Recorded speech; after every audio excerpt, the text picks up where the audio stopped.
Have you ever told yourself that you're not a math person? Or maybe that foreign languages just aren't for you? There are the creative kids and there are the logical kids. There are the language kids and there are the math kids. There are the artistic kids and there are the scientific kids. But here's the truth that nobody has ever told you. You're not bad at math or languages or music or science. You're just untrained. And today, I'm going to be showing you why.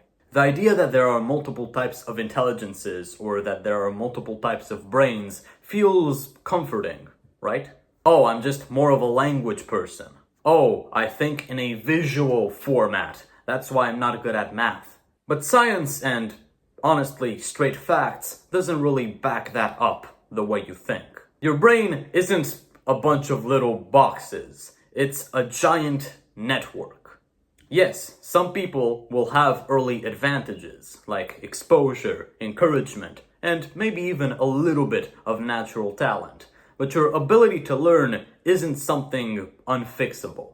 And the craziest thing I've discovered in all of my intellectual journeys so far is that doing one thing, learning deeply about something, anything, one thing, will not only make you better at one thing, it will make you better at every single other area.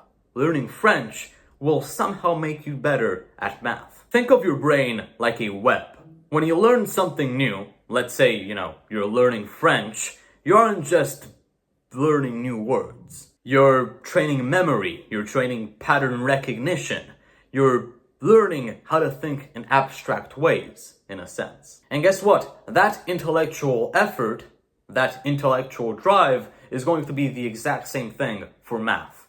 And the opposite is also true. If you study math, you're also going to be developing areas in your brain and areas in your learning abilities that will help you understand, or not understand, but learn French better. The exact skills that you get from learning math also make learning things about music, or learning chess, or learning a language, or learning philosophy easier. It's all connected.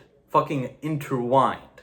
Learning one thing makes the learning of other things easier. That's why truly curious people seem quote-unquote smart in all sorts of different areas. They just dedicated themselves to one thing they found interesting, or multiple things they found interesting, and that enabled them to study and learn a bunch of other things. Not a very long time ago, I thought I was just fucking inept when it comes to math. I literally told myself that it's not for me, my brain just isn't made for this, and I hated it. I told myself that I hated math. But then, I learned French for an hour a day for a year straight. And guess what happened? I got better at math, somehow. My reasoning, my deduction got faster.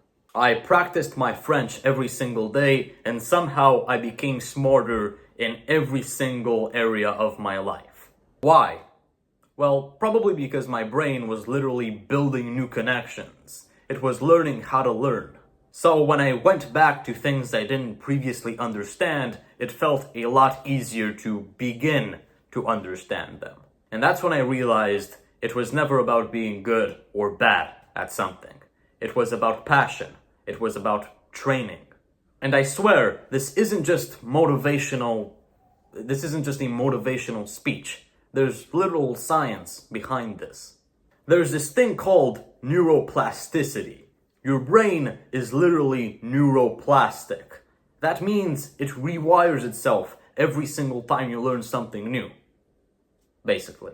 Every single time you struggle with something new, you're building new connections and pathways. So, if you've spent years telling yourself that you're not a math person or a foreign language person, that's not true. It's just that your brain hasn't yet built those connections, those pathways. You haven't trained it with something that you maybe like a little bit more. And maybe you should. The moment you truly dive into something that you like, or something that you just want to learn about, that's the moment where those pathways actually get built, and that's the moment where all areas become slightly easier to understand. All areas of study. And the sad truth is that the idea of multiple types of intelligences can actually limit us. Because once you say that you're a foreign language person, you kind of stop trying in math. Once you say, I'm just more logical, you start avoiding art and music. And from the start, you never give your brain the chance to grow in those areas. But what if you stopped labeling yourself? What if you stopped calling yourself something that maybe you aren't? What if you started seeing everything as an intellectual adventure? Suddenly, the limit you imposed upon yourself disappears. So here's my challenge for you. Pick something, a domain of study that kind of fucking scares you. For me, for example, it's math. But for you, it can be coding, learning French or German or Turkish. It can be, I don't know, learning how to paint or learning how to play the piano or violin, whatever kind of frightens you. Instead of telling yourself that you're not made for this, begin telling yourself that, hey, maybe I'm just building new mental muscles. Commit to it. Read, practice, stay curious. Because the more you dedicate yourself to the act itself of learning, the more curious, the smarter, and the better you become at everything else. You just need this one thing: curiosity, wanting to learn.